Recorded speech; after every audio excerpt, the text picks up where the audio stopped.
Welcome to Leadership and People. This is a series that pulls back the curtain on leadership by interviewing CEOs, senior executives, and entrepreneurs who have had large exits. We ask these experts about how they built trusted networks to rapidly grow their companies and what advice they wish they knew if they could do it all again. Today on the show, we've got Amy Rees Anderson. Further out you got, the less people know you as a leader. And if you don't communicate, someone will do it for you, and it's likely not going to be what you think. Because, to people, knowledge is power, right? So if I'm an employee and I can pretend I know what the boss thinks, now my coworkers think I have all this power and knowledge. So you end up getting these little gossip channels and these little cancers that can grow in a company really quickly. And as a leader, you've got to get in front of that. Amy, thanks for making time. Yeah, happy to be here. So you've done quite a few things and you're still doing quite a few things. Can you give us the list of what you're involved in these days? Oh, wow. Okay. So I'm the managing partner of Rees Capital, which is an angel investment firm. I'm the co-director of the IPOP Foundation, which is a foundation that encourages young people to look at entrepreneurship as a pathway to becoming self-reliant. I write articles for Forbes and the Huffington Post, and I write a daily blog as well. And I serve on, I think, 13 boards of universities and different foundations and things like that. Yeah. And can you give just a little bit of a background of the lead up to selling your company MediConnect Global for $377 million? Yeah, I'm happy to. So, I've been an entrepreneur since I was 23 years old, and always been in this space of healthcare technology. That's, I had worked in healthcare when I was young, and knew the space really well. So just kind of stayed with that, and then learned the technology as we went. But MediConnect Global was a company that did health information exchange and medical record retrieval and analytics on medical records, looking for patients with chronic conditions and problems like that. And it was a company that I formed and acquired 3 other companies and rolled those in, and then later another one. And so that's how we became MediConnect Global and grew that business, and then exited that in 2012. Congratulations. Thank you. And so for people who aren't familiar with that industry, who was your client and what were you doing for them? We had 3 different verticals that we serviced. We had life insurance companies that were looking to get medical data on people that were applying for medical insurance or for life insurance. Then we had lawyers, people that represented medical malpractice cases or pharmaceutical cases, and they needed the medical records on patients for the lawsuits. And then we represented health insurance companies. So we had a lot of the big health carriers like Humana and Aetna and different big health insurance plans like that were looking for chronic conditions on patients. And what was special about you guys? Why did customers want you as opposed to a competitor?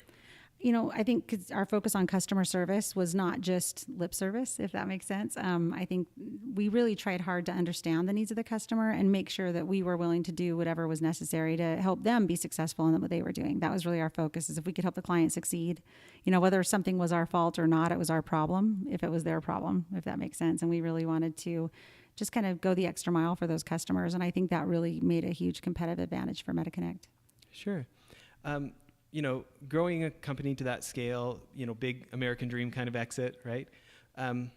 What are some of the things that you think you guys did different, that you were able to get to that level that maybe other folks in the space didn't do? Well, I think you have to, growing any company is hard, right? I think especially as you bring in people is what make or break your company, the employees that you find and being able to retain those employees. And I think a lot of it was the culture that we built at MediConnect allowed us to get people on board and then retain them. And anytime you lose somebody, you lose so much intellectual property that goes with that person, all the experiences they've had of the mistakes they've made and the lessons they've learned and the relationships they had both with coworkers as well as with customers. So for me, retaining an employee is really important. I'm just not a believer that you can just replace anybody, right? You can technically, but not really. You lose every time, and there's a ripple effect every time someone goes. So we really kind of focused on the culture of the company and making sure if we had happy employees, they would then turn around and treat customers better, and that gives you happy customers. And I think that gave us a big advantage. And how big was the staff when you started the acquisitions, and how big at the sale? About 70 people when we first started rolling the companies together, and we grew to just under 2,000 people. I don't know the exact count we were, but it was a lot of growth in a short number of years. Yeah. Thinking about leadership at that kind of scale, obviously your personal influence becomes less and less when there's so much, so many people to go around, right? Yeah. What kind of advice would you have for other people who are maybe experiencing growth, or other people who are, they've got 2,000 folks that they want to keep a culture? Yeah, I learned some really valuable lessons that were really surprising, actually, as a leader. As a leader, you try so many things to try to, retain people. You try incentive plans and comp structures and all these things. And interestingly enough, what I learned is that the number one thing you can do to keep those people, to be able to scale the business and to have everybody understand who you are and what you believe in, is to communicate for yourself. If you as a leader aren't communicating with your people, especially when you begin to grow, when you're small, you know everybody. You can see everybody in the elevator and know their names and what's going on with their families. But as you grow, it's impossible. And as MediConnect grew, it became more and more frustrating to me because I would hear, the rumor mill say, well, Amy thinks this or Amy thinks that. And I'd be like, that's not at all what I think. What are you talking about? But the people that were close to me, that worked with me closely every day, they knew my values. They knew who I was. But the further out you got, the less people know you as a leader. And if you don't communicate, someone will do it for you. And it's likely not going to be what you think. Because, to people, knowledge is power, right? So if I'm an employee and I can pretend I know what the boss thinks, now my coworkers think I have all this power and knowledge. So you end up getting these little gossip channels and these little cancers that can grow in a company really quickly. And as a leader, you got to get in front of that. And so, in 2010, I actually started blogging every single day to my internal employees. It was kind of jokingly, we called it the tweet tour peeps, right? Because it was going to just be a little tweet every night. But it really turned into a blog that I did every single night. And it was for the entire company. And I didn't miss a day, 5 days a week. Because I knew if I missed a day, they would never get in the habit of checking it every day and they wouldn't trust. But I didn't make the blog. It wasn't like one of these, I'm the boss and I'm, important and this is the industry and blah, blah, blah, professional, yada, yada. It was very real and it was very kind of raw. It was more, I make mistakes too. This is what I'm learning every day. These are the things I wish I would have done different. And the more open and authentic I was, and just a real person, right? The more I let them see that I'm just this normal person, the more the employees got behind me and really started to rally and felt more engaged with the company. And it was really kind of a incredible experience for me because it was so humbling to go, all these things I spent money on over the years as a boss, trying to get everyone on board. And the one thing that got them on board was simply talking to them and being very real and open. And so that actually really had an impact on the growth of the business and the culture and the way the employees were there to support me and help me to succeed. So I'm just thinking about leaders, especially, an organization of bigger, mid-size, mm-hmm. right? We live in a society where, having the badge of I'm really busy is almost like a badge of honor for a lot of folks. And you think about the facts, people would have to give up some micromanagement or something to be able to make time to do something like that. And so if someone was to say, oh, that's great for you, I'm just too busy to do something like that, what would your response be? I actually didn't have time during the day, so I did it every night in bed. So my husband hates my laptop because I was constantly blogging at night. But, the thing you have to remember is taking the time to do something like that. What it saved me in the time I would have to do to repair problems that went on or to fix those little kind of pods of gossip channel that go on in a company and they destroy. You look at any big corporation, 99% of the time what brings it down is people in the company that started little, negativity or whatever, and it just spreads really quickly. And so you can think that it's time consuming, but the result of it and the time you're saving by retaining people, getting them on board, the support they'll give you, it in droves makes up for it. So it's a cost benefit analysis. It really does turn out to be very effective use of your time to do that communication. It will save you a million other fires you'll have to put out later. Kind of sounds like an ounce of prevention or a pound of cure, huh? Absolutely. Well, let's talk about the kind of struggles every business owner goes through, and especially as you get much larger. Before we started today, you were talking about a couple of mentors that you felt like were a big benefit to your life. Can we pick one of them and talk about them? Oh, I've had such amazing mentors. I've been very blessed on that regard because I've been surrounded by some of the most incredible people to follow. When I was younger in business, two people that are known in Utah, Tim Layton and Fraser Bullock, both now with Sorensen Capital, which is a venture fund. But those guys came in when I was still very young and mentored me and taught me a lot about just focusing my efforts as a CEO on the areas, to go deep in the areas I brought the most value and to stay kind of thin on the other areas where I knew it, but that I had people I could trust to go deep on those areas. And, especially when you're doing a startup, you always feel like you have to be everything to everyone. You have to be the best at everything, right? And so having someone say, listen, it's okay that that's not your biggest focus. Don't spend your time in areas where you don't bring the most value. and saying it's okay to just focus in on a couple of those areas and still be in charge of everything as the CEO and founder, because that's what you need to do. But to really use your talents in the areas that'll make the most money for the company in the end. And that was such valuable advice to me, especially when mentors do it in a way that doesn't come off like they're naysaying or being negative or critical. It's more like they're saying, hey, have you thought about the fact this is a really, successful way to do it?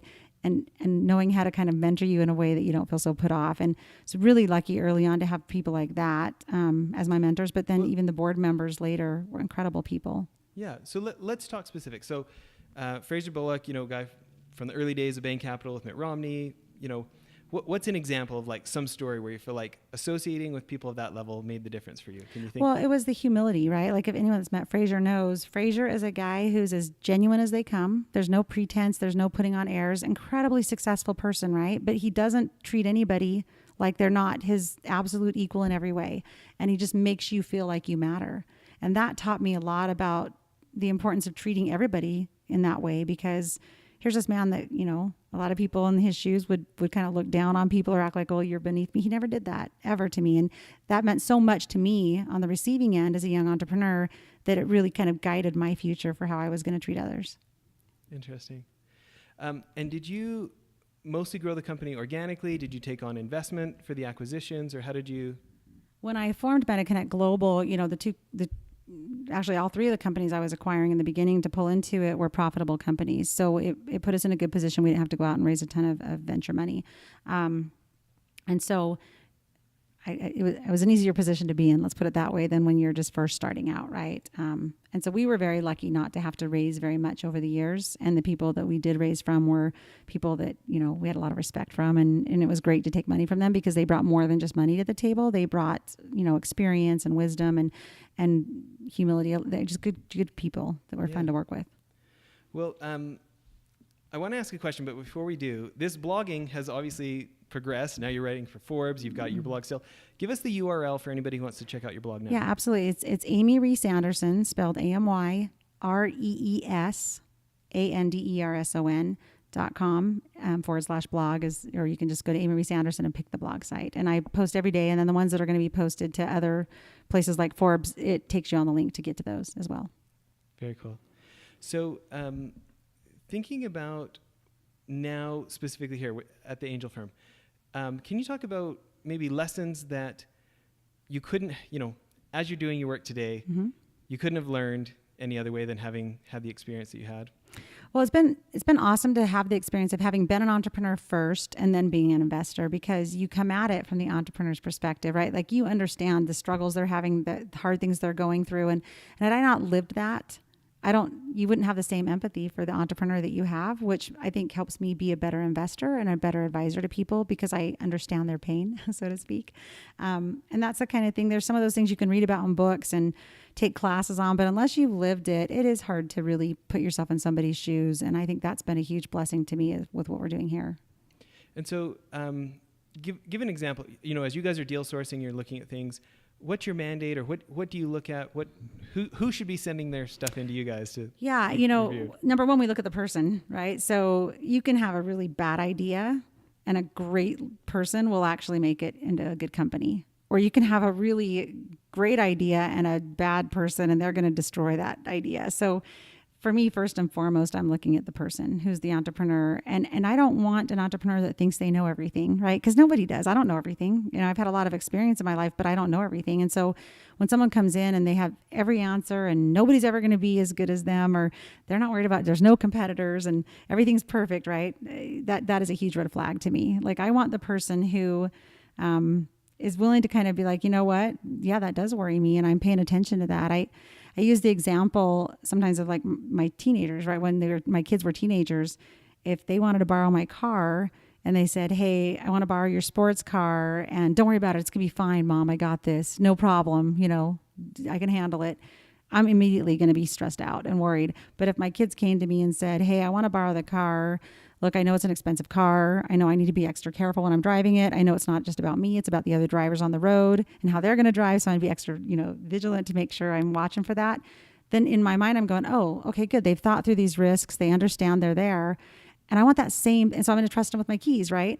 But I want that same thing from the entrepreneurs when they come to ask for investment money. I want someone who's not going to say, oh yeah, there's no competitors. I want someone who says, yeah, there is competitors, and here's what I worry about those competitors.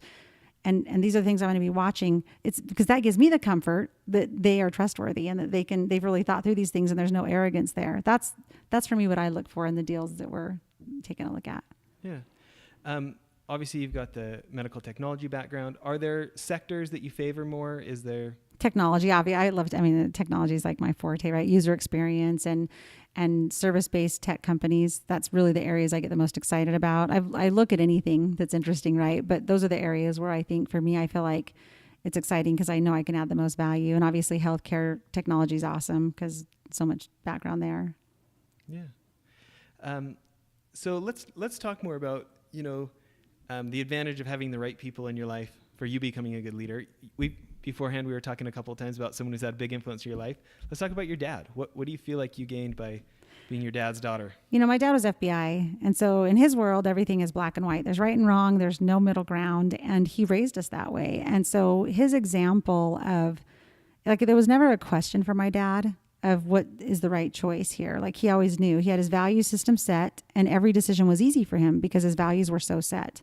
And so having that as an example in my life, it really kind of raised me to go, there just is no other option. It's like right and wrong, no other option. And that really helped me to kind of focus in. I think when you really do know your core values and you know what those are, every decision is so much easier because you've already made the choice, right? You've already set those values. And he's just an incredible example of that and work ethic. I don't ever remember my dad missing a day of work. I can think of one or two times in the entire time growing up that I remember seeing my dad at home and it was like a shocker.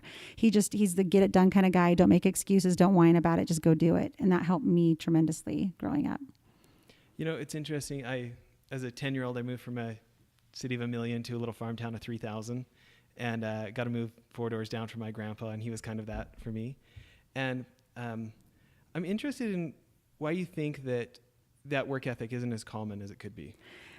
Part of it's our fault, if I'm totally honest. As parents today, growing up, it was like I had to get a job when I was young. We were out babysitting at 11 and 12 and I had to get a worker's permit at 13. And it was just expected in my family that you would go get a job. And if you wanted anything extra, you were paying for it.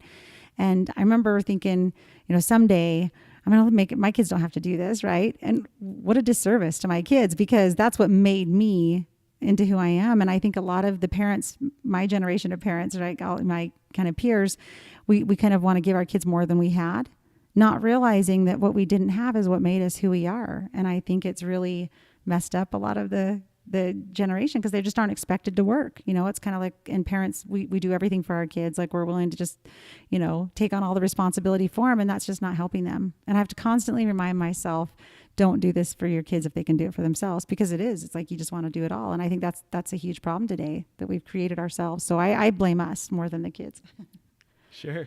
So thinking about someone who wants to up their game in that level, do you have any I'm a real audiobook nerd. We talked about, Yeah. I'm really into books about, tier 1 special ops guys or I love that the stuff Stoics, too. I don't know if you know this guy, Ryan Holiday has been writing kind of more modern interpretations of taking the Stoic philosophers from 100 years ago about, basically there's what's in your control and what's out of your control and quit wasting time on what's outside your control.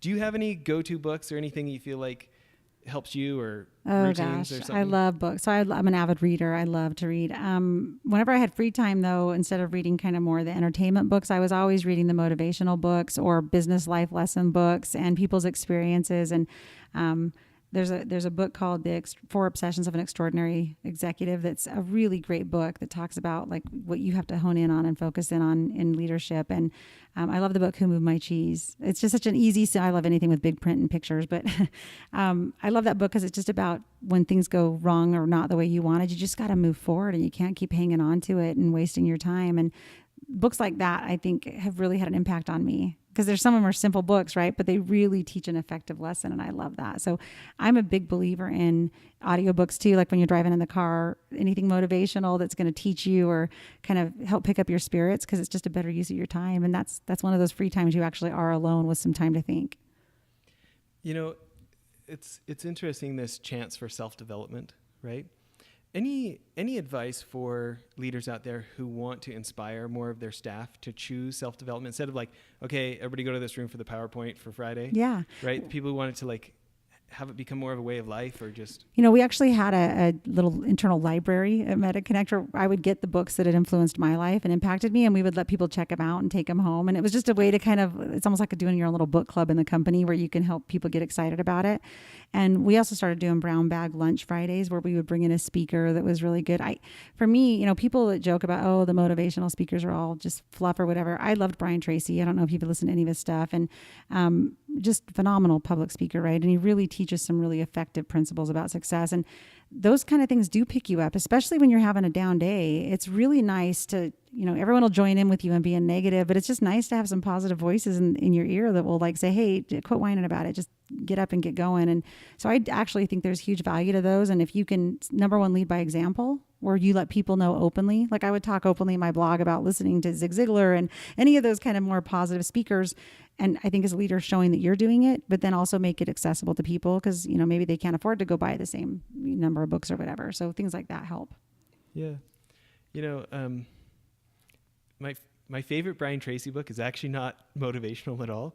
It's, I don't know if you've ever read his book, Speak to Win. No. But it is just completely full of practical advice of, hey, after giving 10,000 speeches around the world, let me tell you how to deal with when you're nervous, if you lose your voice right before the talk, oh, how that's to awesome. negotiate I'll have with to the get that hotel, one. like all these things. And it's especially as a younger CEO, those were really valuable for me when I'm getting up in front, a whole room full of guys my dad's age. And just such practical, non-fluff. Here's what I found out after 25 years of speaking constantly as a career. Interesting.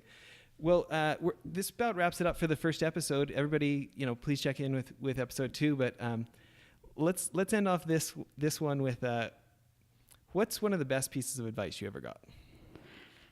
There's always failure. I know that sounds weird, but that was that we had a situation in one of my early companies where we had a deal that was supposed to close, and last minute it fell through. And we were in a really bad spot financially because we had hired all these people and now this deal didn't come through. And we were all sitting around in a room, and one of the employees, we were like, what are we going to do now? And one of the employees said, well, there's always failure. And we all kind of started to laugh because we thought that's true. Like worst case, okay, you fail, but life goes on, right? Like you can pick yourself up, you can keep going. And it's like, don't let it stop you. Just the fact that there could be a failure ahead, don't let it stop you. Just try anyway. Because what's the worst case? Okay, you fail. And then what? You're still alive. You could still keep going, And I think that's one of those things that was an impactful moment for me. The other one I would say is my grandpa, who's now passed away, was one of my dearest people I looked up to in life. And he shared a story with me when I was first starting my career and trying to figure out what to do, and of his own personal experience where he was trying to make a decision. And he said, it kind of came into his head to just get up, do something, do anything, just make a start. And that advice was huge for me because so often we sit and try to figure out, all the facts first. We want to know every detail before we make any kind of a move. And we can get into this over-analysis mode where we're just never, sometimes the wrong decision is better than no decision. And so he really kind of taught me, if you really want to figure your life out, get up and start moving in a direction because that will lead you somewhere else if it's not meant to be. But by not moving at all, it's like God can't drive a parked car kind of a thing. Keep moving. You got to be doing something yourself and putting the gas into it to get it going. So that's the other advice I'd say. That's excellent advice. There's a Stanford professor named BJ Fogg right now who came up with this theory of tiny habits. Of like, you don't have to be a really disciplined person. If you can just get started, and you can have something that triggers you to do something small. Yep. Or like UCLA. It's the little habits that make the big ones, right? Right. John Wooden, such a famous Great basketball quotes, coach, right? Yeah. He used to have this card in his wallet, apparently. There was like 7 tiny little things that he would do every day. And it was like, read one verse from the Bible. I don't know, do one push-up, whatever. Yep. And it was this idea of like, if I get all the way down to do one push-up, I'm probably going to do more. Yep. But it's not so intimidating to just get down and do one. Yep. And it's the habit. It's just getting in the habit of it. But it's interesting, this kind of like, the whole Newtonian physics things of things that are stagnant tend to stay stagnant. Yep. Things that are in motion tend to stay in motion. And like this idea of, from your grandpa, of like, just get like, almost kind of like get going before you're ready and you'll figure it out. Yeah. Because that's really, if you think about it, it's when you're moving forward in a direction that the opportunities open up. Right. And so I mean, perfect example, you talked about my dad. He was going to go to dental school. If you met my dad, you would laugh thinking he was going to be a dentist, because that's like terrifying, because he's like the serious kind of stoic guy, right? But he was on his way to dental school and the FBI recruited him. Like, he thought he had a direction, right? And then this opportunity came up that led him in a different direction, which was perfect for him. But you had to, like, the fact is he was moving when it happened. And in the business community, especially with entrepreneurs, we have so many entrepreneurs that they talk about these great ideas, but then they don't implement them. They wait and, well, I want to make sure everything's perfect. Well, just start. Because guess what? Even if you thought you had it perfect, you're going to learn 10 things that change it, where you're going to find out, well, that wasn't so perfect, right? But you don't learn those until you're actually doing it. And that's when the lessons will start to come, and you'll start to see different opportunities open up and different directions you might go. I love it. Well, let's end here for part 1 of the episode. One more time, give us your blog. Yeah, it's Amy Rees Anderson, spelled AMYREESANDERSON.com/blog. Love it. Okay, everybody, tune back in. We're going to get more of this.